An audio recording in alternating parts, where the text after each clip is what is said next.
ready to enter the inferno. Learn how to turn this simple game mechanic into a game-breaking strategy that will allow you to demolish all hordes in the Wasteland. Welcome to the Wasteland Mod, everyone. This is Airy Knight of the Pseudo Posse, and I recently was asked by a member of our little community to undertake the Fallout-inspired Wasteland mod and build a base. A pretty open-ended request, but I like that. It will allow me to tap into my inner building OCD. Well, OCDs aside, I guess if one could put them aside, there wouldn't be an OCD. Let's rephrase. Barreling right on through them instead, I wanted to do something more unique with this build. Given this is a mod, and mods change things, I wanted to see if there's something I could do here that wouldn't be possible in vanilla 7 Days to Die. So I messed around for quite some time, and by that, I mean I mostly just got distracted blowing stuff up with the Fat Man when I noticed something intriguing. Explosions equals fire. I know, crazy concept, right? Now to most people, that probably sounds terrible. Your base inadvertently catches fire, either by your carelessness, or this jerkwad that is supposed to be a fisherman, yet carrying a torch instead of a fishing pole. Once the flames start, say goodbye to your base unless you have a fire extinguisher. This can be avoided entirely by not using anything wood-based, or flammable, like wood-shaped spikes or even just grass or trees. Pretty much any building material better than wood is sufficient to protect yourself, so I'm sure the normal thing to do is to just avoid anything flammable and call it a day. However, where others might see chaos, I see opportunity. Glorious, orchestrated chaos-filled opportunity. The thing about the fire is it also hurts zombies, and zombies are not known to look out for their personal safety, so we can easily trick them into running over a wood floor set aflame. And the only downside is that over time, the fire destroys the blocks, then no more fire. So what to do? What to do? We could use the fact that the floor is destroyed to our advantage. What if we trick zombies to fall onto a wood floor, light it, and force them to repeatedly walk over the flames in a loop? And once the floor gives way, it reveals another floor that is subsequently set on fire. Rinse and repeat. As the floors are destroyed, they fall a further distance, taking more fall damage, plus it'll take them longer to repeat the loop. Sounds good, except wood frames only have 500 hit points, and wood spikes have even less. Fortunately, this mod has the compressed wood brick block, which is craftable right from the start and only costs 5 extra wood for double the hit points and a bit of extra crafting time. That is crazy value for only 5 more wood. Thanks, mod developers. I shall use your gift wisely. Using these blocks, our floors can last twice as long. At this point, I've got 2 questions. First, will the fire spread? Turns out, yes, it definitely will. Placing down extra blocks will cause the fire to spread. And secondly, since the fire spreads, how much of a gap do we need in between floors to prevent the fire from spreading from floor to floor prematurely before the top floor breaks? Last thing I want is to flame out early. To determine that, I've constructed this little test here with 2 wood floors with an initial 1 block gap in between. Ideally, I'd like to make these floors as close as possible so I can squeeze in a good amount without making the structure insanely tall. Unfortunately, 1 gap is too close as the fire is definitely spreading to the lower floor, causing the blocks to get damaged. 2 gaps, however, absolutely works. Though it looks terrifying, these blocks are not receiving any damage. 2 blocks is the bare minimum, but God knows what could go wrong during the Horde. I think I'll use a 3 block gap just for a little extra safety. It will mean a bit of a larger base, but that hasn't ever stopped me before. Now the ultimate question, how many floors will I need? Truth is, I have no idea. With the cops potentially exploding over the floor causing extra damage beyond the fire, the floors could be chewed up pretty quickly. If the structure needs to be extremely tall to encompass many floors, that will be a very impractical and not very usable while playing for real. So that begs the question, is this design viable or will it be super excessive? Either way, we're going to find out. I'm going to build something a bit larger, but not excessively so, just to experiment and see what ultimately becomes necessary. Will I build way more than I need to? Will I build just enough? Or will it not even be remotely close to usable? Stick to the end to find out. For those wanting to replicate what I'm doing right now, I am building out the frame for my floor supports. The frame is 15 blocks wide, so the wood floors themselves will be 13 by 13 within the interior. The base of the floor will be comprised of concrete blocks. I don't want to put the wood directly over the snow, as if they go down to this point, I don't want them digging through the snow and making a giant pit down here. Over the concrete floor, I'll put down our first wood floor level. To support the floor, floors above, I think it'll be a good idea to put a central column in the center. I suppose the word central made center redundant, but whatever, I'm winging it. One thing I want to avoid is a chunk of floor collapsing, causing the entire thing to crumble and losing structural stability. I want the floor to last as long as possible, so sacrificing a central burnable surface is a good trade-off. See, I didn't use central and center there. I'm self-improving. All the floors will be connected in this manner, except all the higher floors will not have a concrete base, as we want them to fall through the next one. Speaking of all the floors, how many am I going to build? Well, I promised to build more excessive in the name of science, so that I will do. Ideally, you'd only need 2 or 3 floors max. Otherwise, the material investment to build this thing will start to get a bit cumbersome, if not outright unachievable in a reasonable amount of time. So let's do 5 floors and see how many we end up needing. And look at that, the magic of editing. All 5 floors are constructed. Again, everything was done repeated for every floor, so you didn't miss anything of note there, just saving some time. My next dilemma, this structure is already fairly tall, and will only get taller once I add the zombie path to drop them on top of the top floor, which by the laws of nature needs to be higher than the current highest point. Without making something like this even more resource intensive for those wanting to build this large, I'm going to make a compromise. Stairs are more reliable than ladders. A clustered group of zombies fighting for the right to climb a ladder can cause said ladder to be destroyed, thus breaking your path. However, making stairs all the way from the ground level up will take a ton of time and resources, hence the compromise. I will make the stairs partway down and use ladders the rest of the way.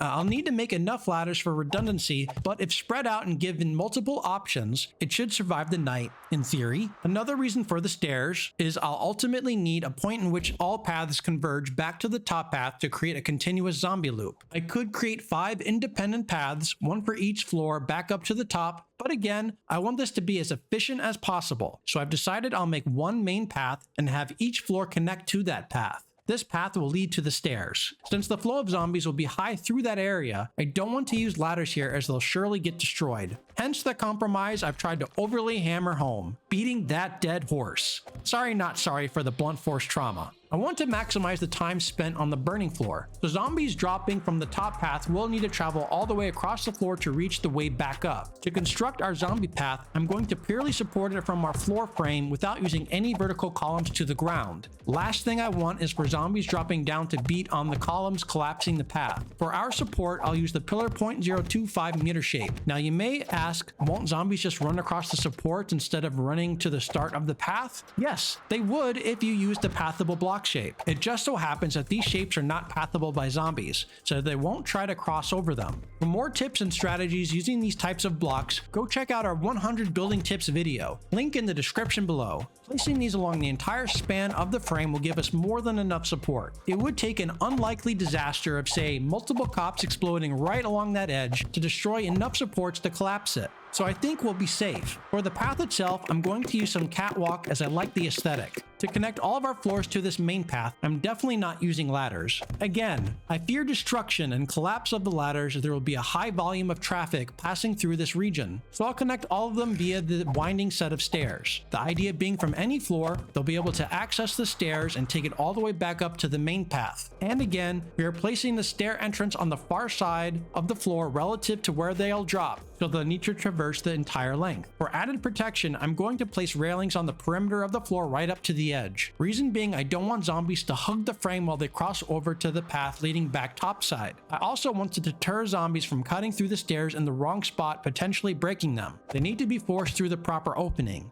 And lastly, I want to prevent them from falling back behind the stair supports and wreaking havoc behind that region. Now the great question, where the hell am I going to stand through the Horde? At the outset, I was thinking to position myself opposite of the stairs leading to the top floor. But now that I put the multi-story staircase on the opposite side, I am leaning towards putting my platform to the left of the staircase leading to the top. This will actually work better because instead of building the zombie drop path across the entire floor, I'll loop it around the bottom corner to create the maximum distance from the point of dropping them to the entrance of the looping path. Since we have a short distance between the stairs and our platform, I need to use the most effective method for dropping zombies, the wedge narrow slide. Those who know me are aware of how powerful these things are, but for the uninitiated, here's the setup. Place down some wedge narrowed lows along the level of the zombie path. Underneath, place the wedge and arrow middles. Now normally I'd stop here, but since I want them to land on the floor where they will burn, I want to ensure they don't fall off the backside. So I'll place a row of wedge and arrow highs,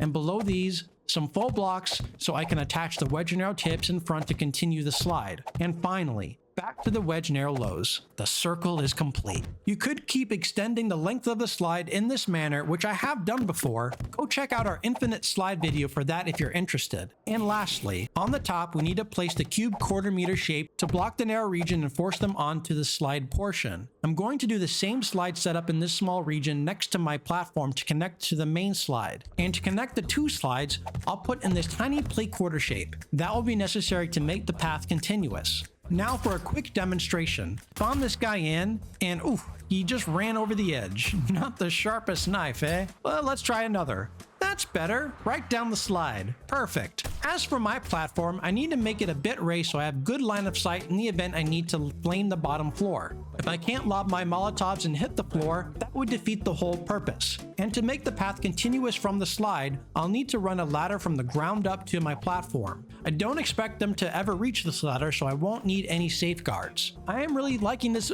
Actually, I'm really liking this position versus my original intent of placing it across the stairs, as it gives me great view of both the floors and the stairway up. Since I am doing this AFK, point of view to the stairs doesn't matter, but if you wanted to be more proactive in your defense, that would be a great vantage point to shoot at them as they come up. To guard against cop spit, I'm going to use the cube blocks. While boring, it will prevent cops from spitting, and to give us an opening in the event we wanted to fight the horde ourselves, or just watch them burn, or both, I will place 2 rows of shutters. Cops won't spit at them while they are closed, generally speaking, unlike the hatches in which they will spit non-stop, generally speaking. And to make it Tacobear Proof, I'll add this little ledge beyond the shutters, as she fell through this exact setup in our Water Dwellers finale. For the vulture threat, I'm going to go with a basic deterrent. On the roof, I'll put some railings, and below in the interior, some shotgun turrets aimed up. This way, any vulture foolish enough to swoop down on me will get a beak full of pellets. I also decided that my platform was too rectangular-ish, so I added this little appendage on the side. If you were fighting, you'd have a different angle to shoot or lob Molotovs from as well.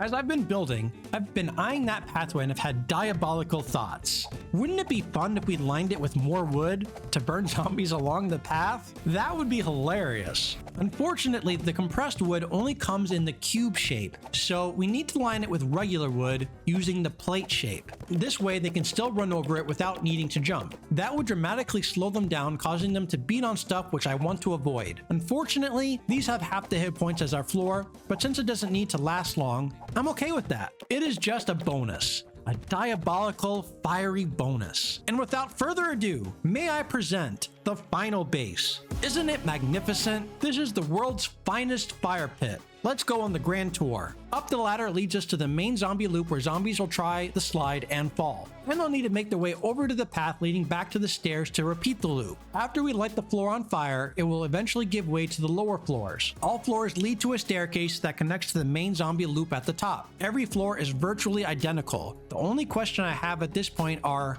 how many will be necessary? The fewer the better, as you all could make this base similarly but much smaller. Each floor has a 13 by 13 wood region, minus the central block giving support. Multiply that by 15 wood and by 5 for all floors, and that is a significant amount of wood. If we use all floors during the horde, we'll need that much wood to rebuild. Hopefully we won't need to replace all of it, but even in the worst case scenario, I think it is still more resource efficient than all the ammo production required. You need a much larger variety of resources to produce ammo, and with this strategy, all you need is a healthy dose of wood. Anyway, up top, we have our platform that's completely encased, though we can venture out if need be, in the event we want to fight or watch zombies burn. Now let's finally answer the mystery. Will this work?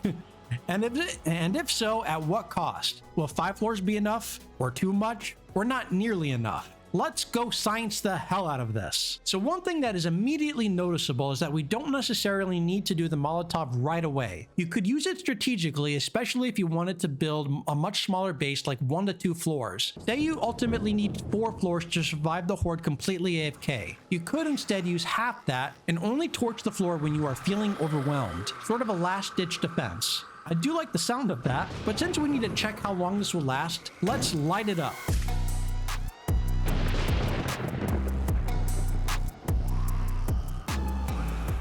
at that little flexing in the center. Yeah, it's the central support. Yep, all the way running through. The central support in the center. Exactly. The central support in the center, in the middle of the floor. Well said. Thank you. Good English. It is proper English. Oh, there's a guy with a pumpkin head. Wow. Yeah, that's terrifying. But not one to be walking on that. You basically want one floor to be burned out. Yeah, one at a time. One at a time. You do not want to spread to the second one. That's correct. That's why there's a three block gap between each floor, so that the one burning floor is not going to trigger the second and the third and the fourth and the fifth all the way down. So one at a time. If you not put fire on this floor, do you think this little design, just one floor, can survive the whole night?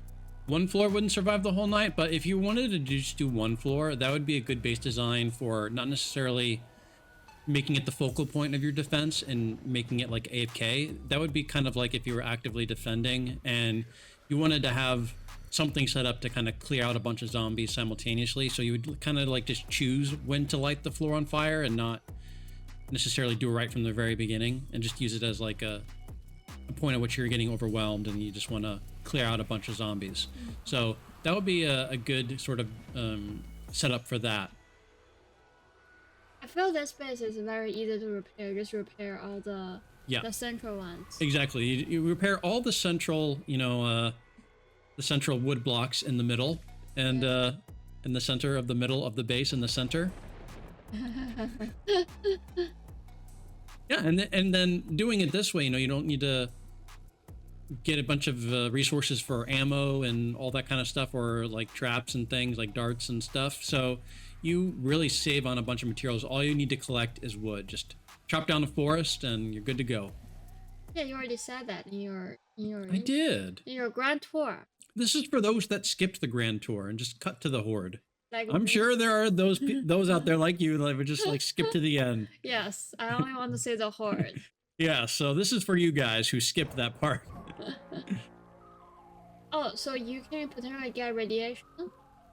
Yeah, in this mod there are zombies that sort of emanate radiation. So the way around that is I think there's like mods that you can slot into your armor that can resist radiation. Look at the floor. Right?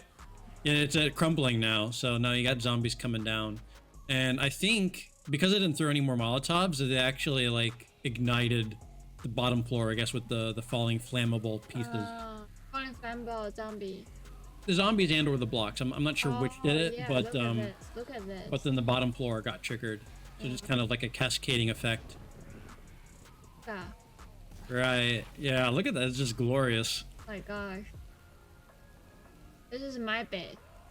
Your favorite base, but pyro base? Yes. Yeah. And the beauty of the strategy is you can like literally do it from the early Horde, because you can use this block right. You can make this compressed wood brick block right from like day one.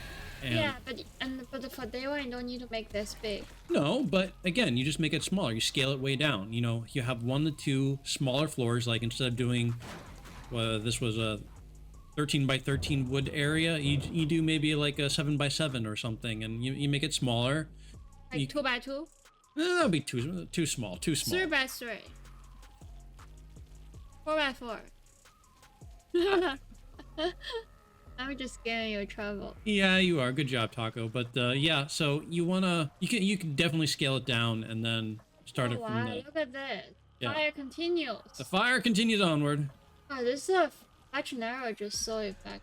It is, and I know how you hate it, but it really is really good. Like, for such a short region over there, like to completely stop all zombies from crossing, that's one of the best options you can use. Is there a lot of fall damage in this mod? Actually, I did not really test that out. I just got sidetracked by the fire. I immediately saw the fire and was like, ooh, fire. How did you find the fire in this mod? I was just blowing random stuff up and just saw the fire afterwards. Cool. But when you use those weapons to blow, it just automatically like on fire? Yeah, like after I caused an explosion, it would the after effects would be fire, sort of like anything flammable in the area, like whether it was a zombie carcass or like a plant or a tree, or if there was like a structure there, you know, like a wood structure or something, just something caught fire, and I noticed that. I was like, ooh, that's cool. My type. Your type, yeah. And then immediately knew at that point, like, okay, how can we actually use this in a base design? Normally, you know, fire destroying a base, not good, but what if we could control that and destroy something on purpose? Yeah, so only wood can get on fire, nothing else. Well, like I said, anything flammable, but that's kind of like natural stuff, you know, like trees and things like that. Yeah. But and then anything made of wood, you know, like spikes or like wood spikes or you know, that kind of stuff. So, oh, looks like we reached the morning. Yeah.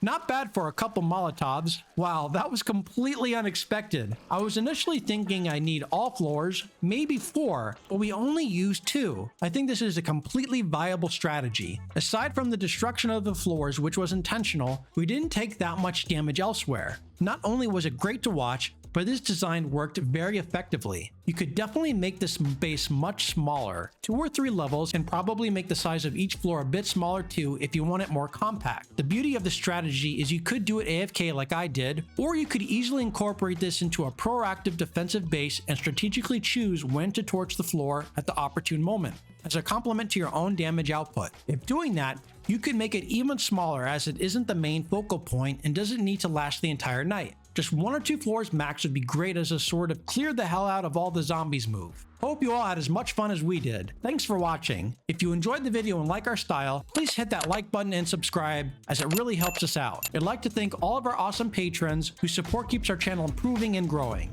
This is Eerie Knight signing off. See you all in the next video.